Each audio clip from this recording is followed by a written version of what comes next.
Buenas tardes.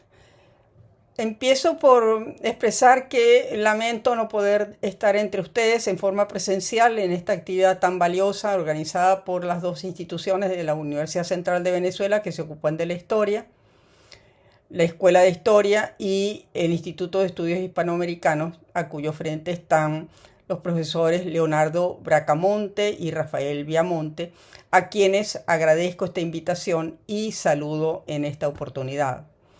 También saludo al rector Víctor Rago, al decano de la Facultad de Humanidades y Educación Pedro Barrios, a la profesora Josefina Bernal, primera mujer decana de la Facultad de Humanidades y Educación, colega y amiga de muchas décadas, también a los profesores, estudiantes e invitados y a todos los participantes de esta jornada. Quiero explicar también que me encuentro en esta oportunidad fuera del país y por esa razón hemos considerado con los organizadores que para evitar cualquier inconveniente inoportuno en la conexión telemática, decidimos enviar este video con mi exposición en la esperanza de que lo puedan ver y en el mejor de los casos, pues por lo menos de que lo puedan escuchar. Dicho esto, comienzo por señalar que el tema central de estas primeras jornadas de historia, tan significativamente resumidos en las dos palabras del título, pensar históricamente, representa el desafío tal vez más importante del historiador en relación con el oficio de entender la historia para crear una representación del tiempo pasado o del pasado seleccionado como tema de estudio. En cuanto a la pregunta que encabeza el título de mi exposición, es una de las frecuentes interrogaciones a la hora de las consideraciones sobre la utilidad de la historia, aclarando que por historia entendemos los fragmentos del pasado que son conocidos, estudiados y analizados por los historiadores y difundidos en textos de historia. Estas interrogaciones suelen plantearse de diversas formas o con diversas preguntas. ¿Para qué sirve la historia? ¿Para qué sirve estudiar el pasado? ¿Es un saber del que podemos obtener alguna utilidad? ¿Es posible aprender de la historia? ¿La clásica expresión las enseñanzas de la historia tiene sentido? ¿Tiene sentido la también clásica afirmación historia magistra vitae? ¿La historia ofrece enseñanzas? Y podemos seguir con la lista de preguntas, como por ejemplo, ¿qué tipo de aprendizaje es posible a través del conocimiento histórico? ¿Es un aprendizaje puramente intelectual, sin utilidad práctica? ¿Es un simple ejercicio de conocimiento para satisfacer, digamos, la curiosidad por saber qué pasó en el tiempo pasado? ¿Es un requisito de ciudadanía o de identidad nacional? Es, como vemos, una extensa lista de preguntas a las que no vamos a dar una respuesta en esta exposición, entre otras cosas porque yo no tengo respuestas definitivas y porque hay varias respuestas posibles. Pero en todo caso, que la historia es un saber útil a estas alturas, yo creo que es incuestionable. Podemos señalar, sin darle muchas vueltas al asunto, que la historia es un reservorio de temas que son recreados por la narrativa literaria y cinematográfica y por otros medios audiovisuales. La historia también es explotada hasta la sociedad, como todos lo sabemos, sobre todo con fines políticos. Generalmente los políticos la usan exaltando héroes o episodios con tintes heroicos como referencia para fines de diversos de legitimación y para también a veces impulsar imaginarios ejemplarizadores o útiles, digamos, para sus fines políticos. Entonces, ¿la historia es útil? Bueno, esto que lo digan, o la respuesta, mejor dicho, que lo digan los autores de obras literarias, los creadores de argumentos audiovisuales, los que escriben y venden guías históricas para el turismo y la actividad de los recorridos históricos en la misma industria del turismo, los políticos que tienen en la historia y en los sitios de interés histórico un filón inacabable para sus narrativas, sus reflexiones y para versiones que sirven sus propósitos.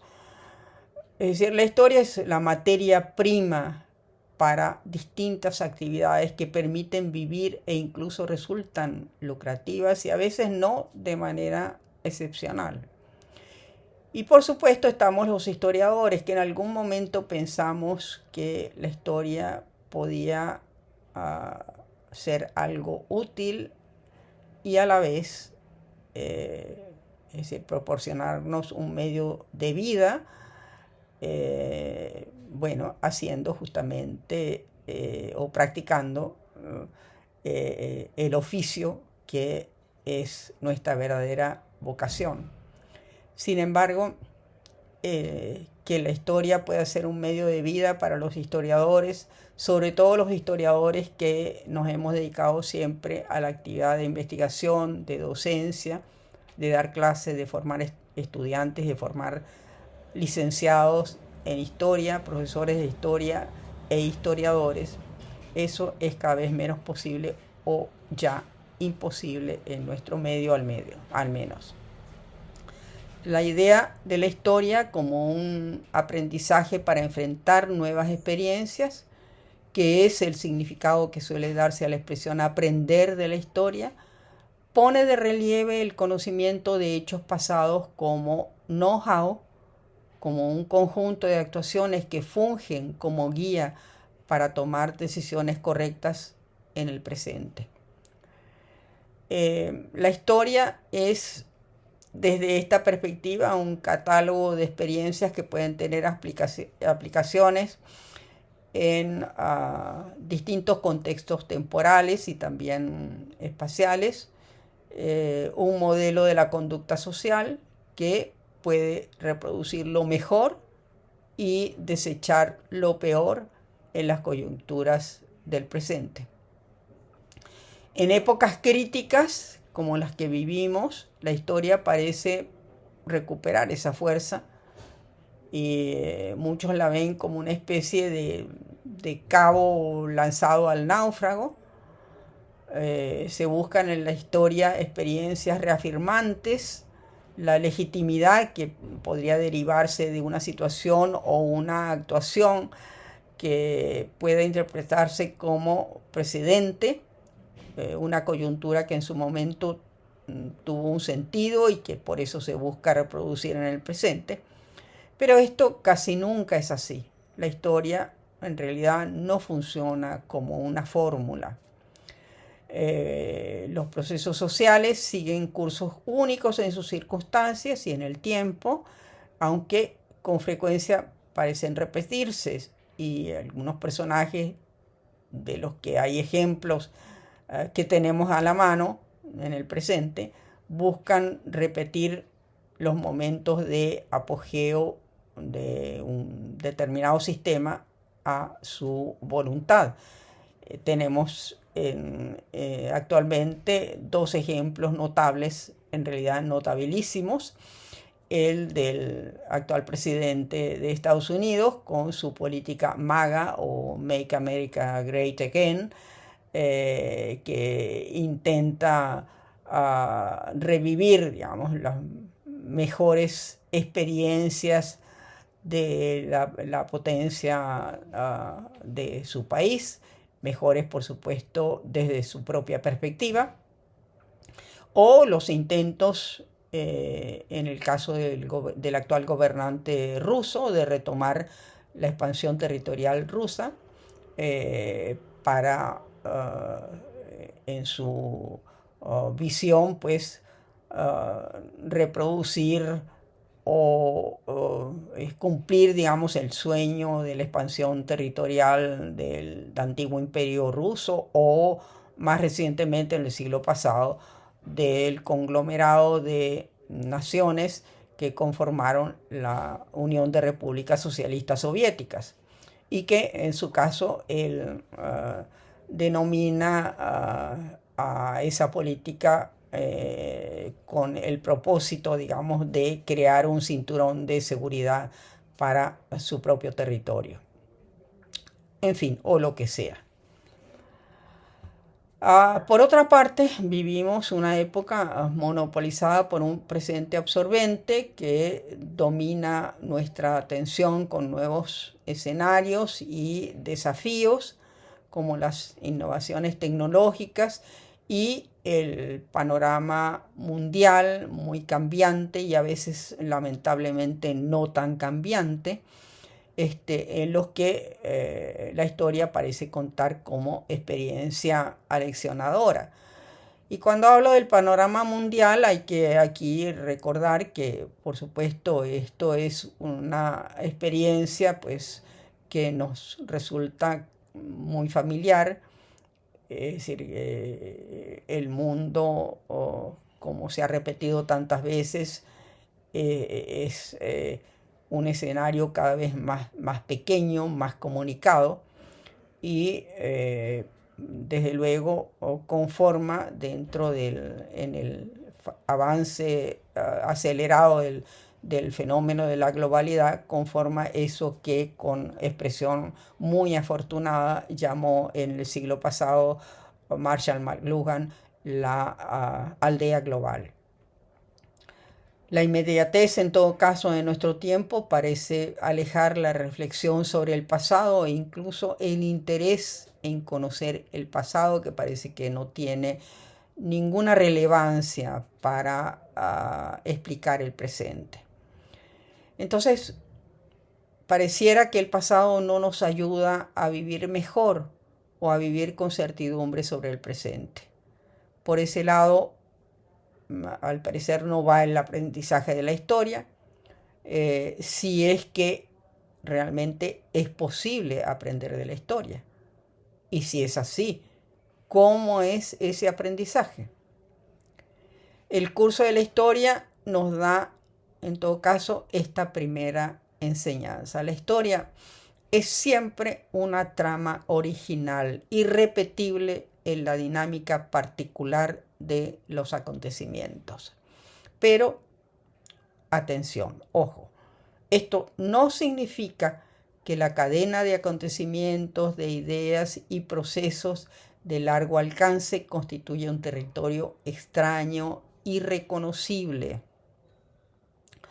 Si podemos estudiar los acontecimientos, los procesos, las estructuras, los movimientos sociales y acciones individuales del pasado en sociedades organizadas en siglos y milenios atrás y en otros espacios territoriales, y si los podemos explicar independientemente de que las explicaciones sean adecuadas o completas o incluso parcialmente equivocadas, es porque esos hechos, actuaciones, ideas, procesos, son también, como en la actualidad, resultado de la interacción humana dentro de sociedades organizadas y estructuradas política, económica y socialmente.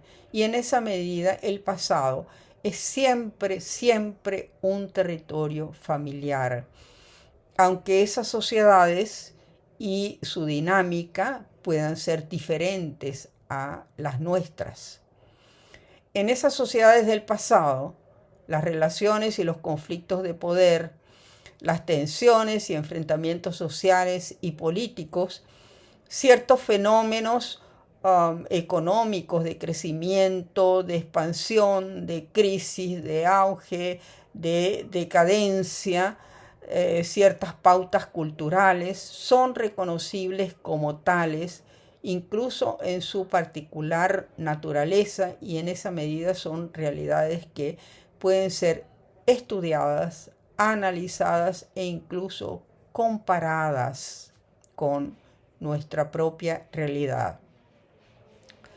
Una convicción básica a la que personalmente he llegado al cabo de una experiencia de vida de unas cuantas décadas, que incluye la de la experiencia mi experiencia, mejor dicho, como estudiante de historia, de profesora, de investigadora y de historiadora, siempre en la escuela de historia, que es mi casa y que es una experiencia en la que he hecho una experiencia casi conventual, porque con excepción de la actualidad en que estoy a cargo de la dirección de la Academia Nacional de la Historia, realmente el único trabajo, el único desempeño laboral que he tenido es en la escuela de historia.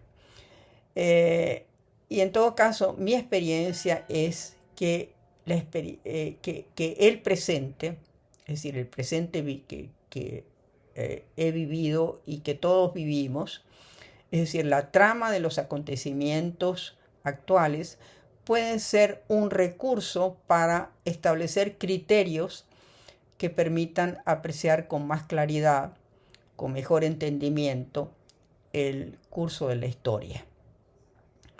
Podría decirse que el presente es la forja que da forma a la capacidad de ver la historia como magistra vitae, es decir, que dándole vuelta a la frase, en lugar de la historia como maestra de la vida, tenemos que la vida presente es maestra de la historia. Es decir, ampliando un poco esta reflexión y pretendiendo también aclararla y contrastando el pasado con el presente, sabemos que al pasado no lo podemos cambiar.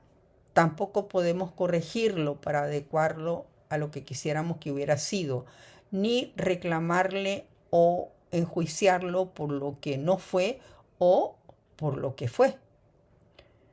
El presente, en cambio, es como el gran laboratorio de la historia. Es la historia que se está haciendo, que está en proceso y en la que como sociedad podemos ejercer influencia y podemos provocar cambios. De hecho, lo hacemos no siempre con los resultados que se esperan y paradójicamente y lamentablemente a veces confiando en un individuo una responsabilidad que es de todos y que solo la sociedad hace posible cumplir. Por cierto que para hacer una referencia un poco más liviana, en estos días cayó en mis manos un librito de humor que resume en esta situación en clave burlona. La escena es así: un personaje que luce como una especie de extraterrestre aterriza en una ciudad y le comenta a un transeúnte: vengo del futuro para arreglar una cosa que sucedió en el pasado. Y el transeúnte le responde: pues creo que te bajaste mal, porque ahora que yo sepa estás en el presente. El problema me pareció bien resumido en esa humarada. En verdad no podemos regresar al pasado para cambiarlo y la única realidad que existe, la única en la que forzosamente siempre aterrizamos, es el presente. Sin embargo, podemos hacer nuevas preguntas y producir nuevas interpretaciones del pasado a partir de nuestra experiencia presente, en la medida en que esas nuevas interpretaciones se correspondan con la evidencia de los hechos. Es decir, que la experiencia de vida, el presente, es útil como herramienta para nuevas interpretaciones del pasado. Ahora bien, la historia como disciplina, cuyo campo es el estudio y explicación de procesos y acontecimientos del pasado, podría ser además una herramienta de la sociedad para presionar los cambios en una determinada dirección. ¿De qué manera esos cambios en todo caso podrían contribuir a que una sociedad tome decisiones para influir en el presente?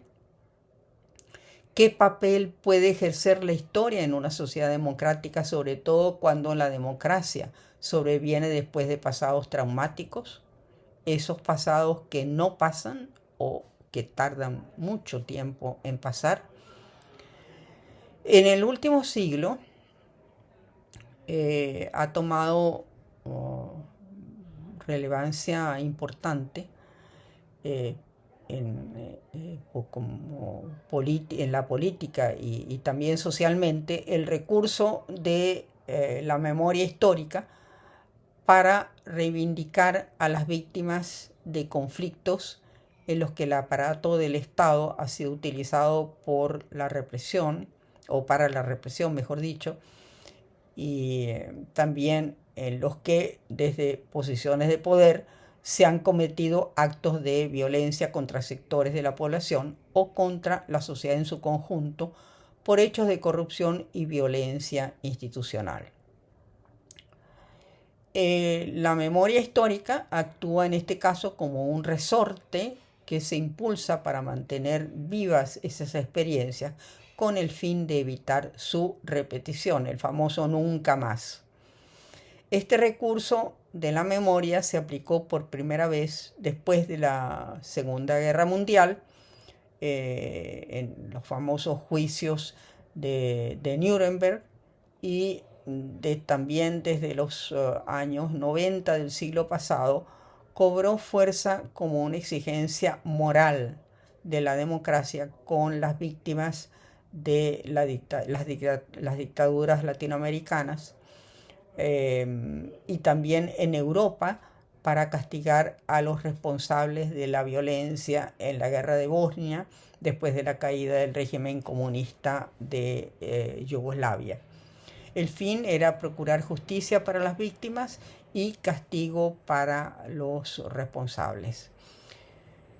Esta utilización, digamos, de la memoria se contrapone a otra forma de actuar sobre la historia, notable sobre todo en el caso de España, en el proceso de la transición posfranquista. En 1977 se aprobó la ley de amnistía, cuyo propósito era borrar el pasado franquista y los crímenes cometidos durante la guerra civil. Esta es ciertamente otra forma de actuar sobre la historia, borrar el pasado. Y en este caso borrar el pasado para facilitar el olvido de los odios y la violencia que deberían facilitar, en el caso de España, la transición a la democracia. Esto ciertamente les dio un respiro y abrió un camino al régimen democrático, pero el pasado no pasó. En todo caso, hubo un receso y ha vuelto en las últimas décadas a mover el piso de la sociedad española con el reclamo de justicia y castigo por los excesos cometidos durante el periodo de la guerra civil. Es decir, que las leyes de memoria histórica que algunos países han incorporado a su legislación, tampoco las leyes de amnistía, han logrado plenamente influir en esas coyunturas del pasado para lograr que pasen y para construir una nueva etapa que supere el pasado oscuro o ese pasado indeseable.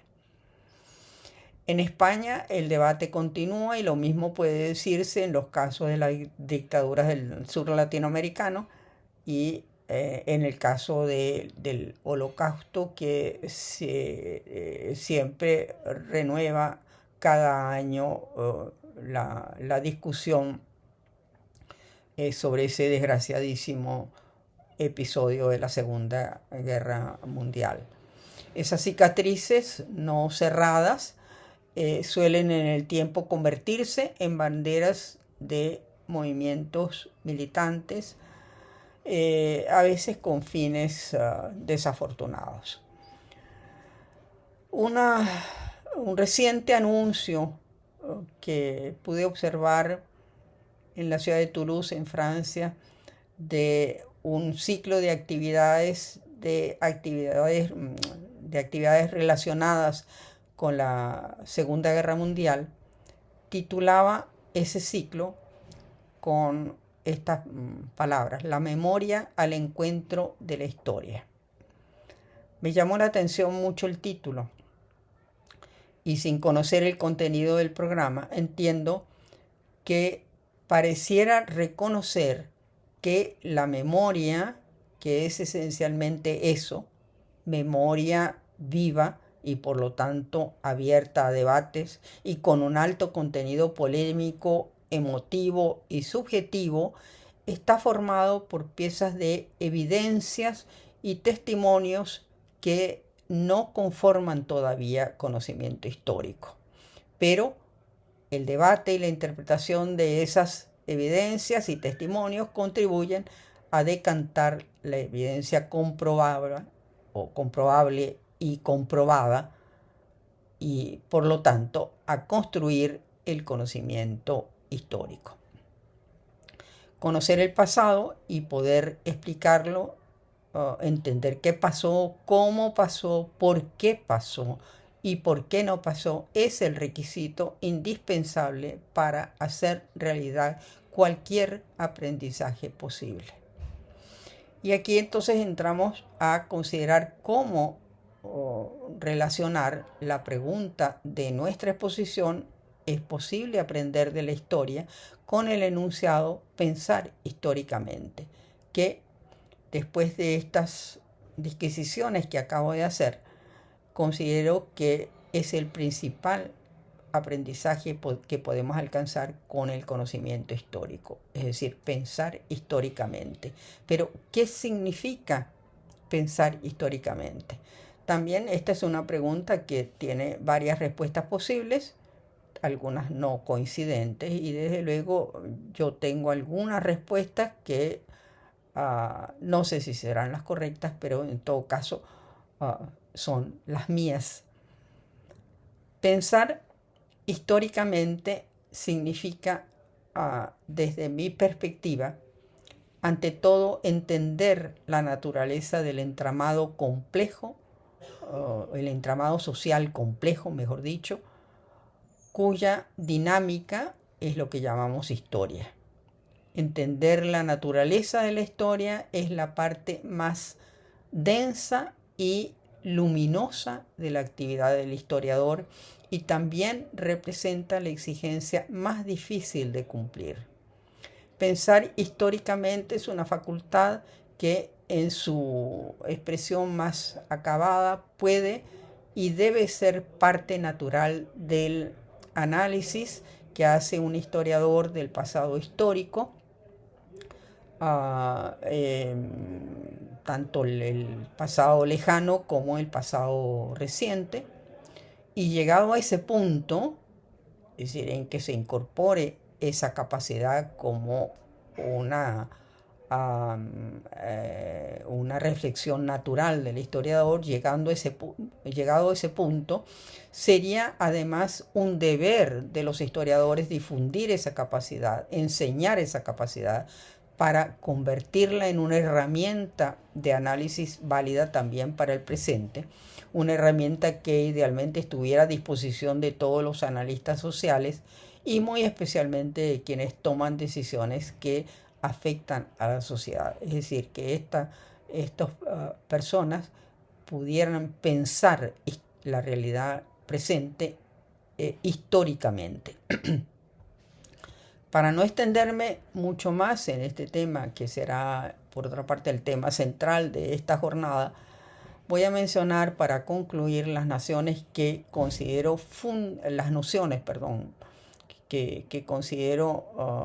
fundamentales para pensar históricamente. La primera noción es la noción de la temporalidad histórica, es decir, Cuando hablamos de temporalidad histórica no me refiero a las fechas, la cronología, que sin duda es muy importante. No considero las fechas y la cronología un elemento accesorio o aburrido de la historia. Las fechas son datos imprescindibles del análisis histórico, pero no nos referimos a las fechas, sino a que la historia ocurre en escenarios marcados por el espacio y sobre todo por el tiempo. Por eso, distinguir los ciclos temporales, el de los hechos de corta duración, el de las coyunturas de duración media y el de las estructuras de larga duración, siguiendo un poco la distinción de los ciclos históricos que hizo en el siglo pasado el historiador Fernand Braudel, que fue, digamos, el maestro fundamental que provocó una renovación fundamental del análisis histórico en la segunda mitad del siglo XIX, del siglo XX. Es importante entonces que conocer, digamos, esta distinción de los ciclos temporales y entender que los hechos, las coyunturas y las estructuras tienen su tiempo. Es importante para entender que los cambios históricos no pueden ser forzados y que cada momento en el tiempo tiene su sello especial. La segunda noción que quiero enfatizar es la noción de la unicidad, diversidad y comparabilidad de los procesos históricos. Es decir, que los hechos históricos o los procesos históricos son únicos, son diversos y son comparables, ¿no? Sobre la unicidad hemos ya hecho alguna referencia. Hay hechos que incluso son únicos, pero no en el sentido de que sean exclusivos de un país, sino que son únicos en la medida en que son procesos que pueden afectar una sociedad en su conjunto. Por ejemplo, pensemos en las independencias en el continente americano, y digo americano y no hispanoamericano o latinoamericano, porque entiendo que es tanto el norte como el centro y el sur de América los que tienen experiencias de cambios con la independencia que son comparables. La diversidad, porque son procesos diversos, y la comparabilidad de los procesos históricos. Es decir, esta noción de la unicidad, diversidad y comparabilidad de los procesos históricos es también un elemento importante para pensar históricamente. Reflexionar comparativamente sobre un contexto histórico es establecer una conexión entre distintos procesos independientemente de las fronteras territoriales y temporales, y esto es de gran valor para entender distintos escenarios y para entender a veces la historia del propio país.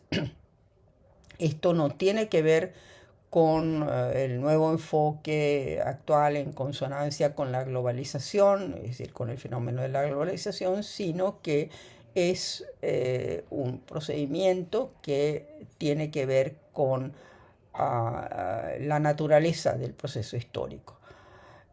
Valga como un ejemplo para entender lo que estoy queriendo decir.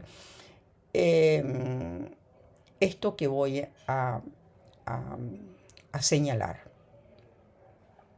En los libros de historia del siglo XIX leemos sobre un país dividido por graves conflictos internos, guerras civiles, choques intermitentes y cruentos entre ejércitos organizados, bandas rebeldes, enormes diferencias sociales, grandes sectores despojados de sus derechos elementales, fanatismo, odios, la violencia hecha ley incluso en las altas esferas de gobierno, un territorio difícil de grandes distancias, despoblado, mal comunicado, una economía con una economía endeudada, sacudido por las crisis cíclicas del mercado, sin bancos, sin dinero circulante o con muy escaso y desordenado dinero circulante,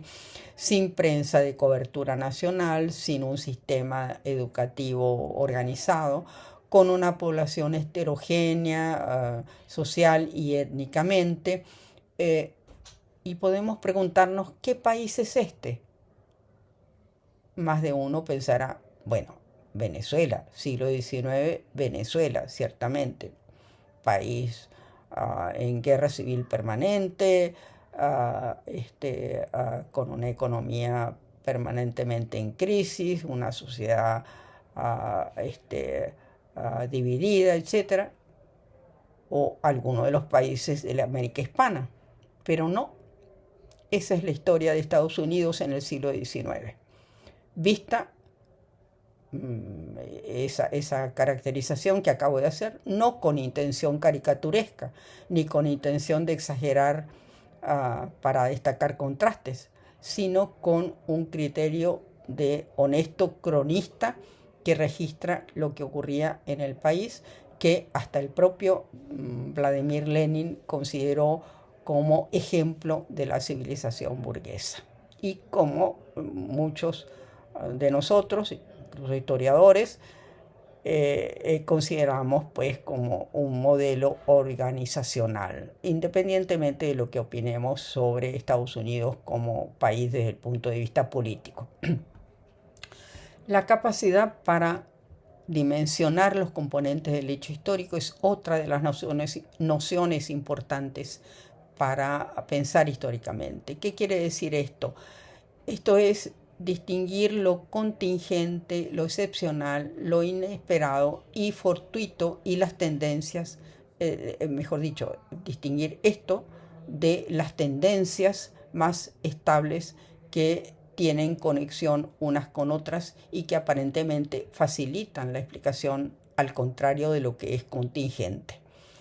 Esto no significa que esté señalando que lo contingente no cuenta en la historia y que tiene menor peso que las tendencias estables, porque las contingencias, lo inesperado, lo fortuito, puede tener un peso muy importante, ¿no? La muerte de un líder fundamental en una coyuntura muy particular, alguna catástrofe de algún tipo, bien sea por algún fenómeno de la naturaleza o de otro tipo, alguna crisis inesperada, por ejemplo, crisis climáticas, en los casos, por ejemplo, de países que dependen mucho de las condiciones climáticas para su producción, es decir, circunstancias fortuitas, contingentes, que son de gran peso en la historia.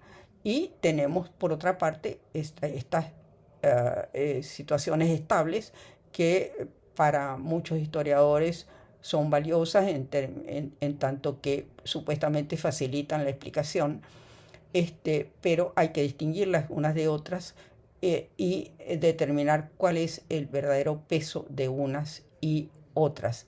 También, por ejemplo, sopesar el papel del individuo y de la sociedad. Es decir, ubicar al individuo en su papel, en su justo papel. Incluso los héroes y los individuos que parecen tener un peso fundamental en la historia nunca actúan solos, nunca son creadores de nada ellos por sí solos, siempre dependen de las condiciones sociales y del apoyo de algún tipo de la sociedad. Entonces, valorar estos factores en sus propios términos y en su real capacidad para influir en el curso de la historia es también parte de este pensar históricamente.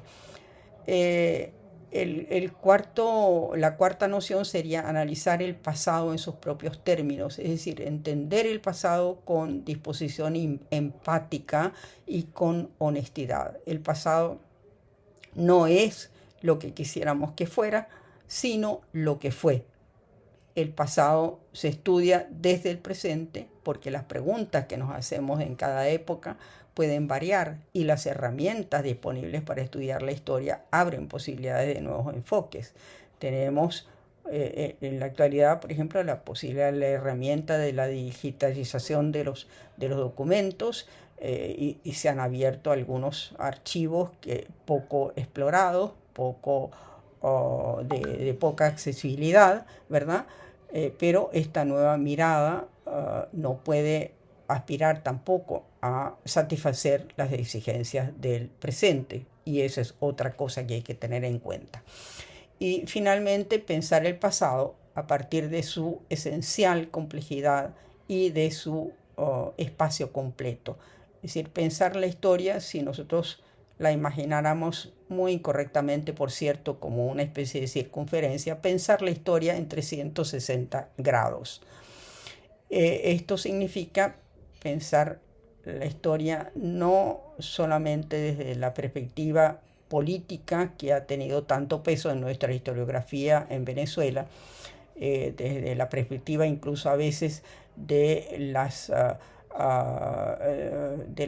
gestiones de los distintos gobiernos, ni siquiera desde una perspectiva política completa, sino desde una perspectiva que incluya el conjunto de la sociedad, es decir, la complejidad de ese entramado social. Y también una historia nacional que sea estudiada en su composición integral, no solo en sentido estructural, sino en sentido territorial. La historia no se contrapone, como parecen muchos pensar, a la historia regional, es decir, no hay historia nacional sin historia regional, ¿verdad? Es decir, ambas no pueden considerarse separados, y la historia de las regiones es parte integral de esa historia nacional, que no alcanza a ser tal, es decir, no alcanza a ser nacional si no tiene esa visión completa. Y con estas 5 nociones, que no son las únicas, quiero concluir mi contribución esperando que sea efectivamente una contribución para impulsar el debate amplio del gran reto de esta jornada, pensar históricamente. Muchas gracias. Buenas tardes.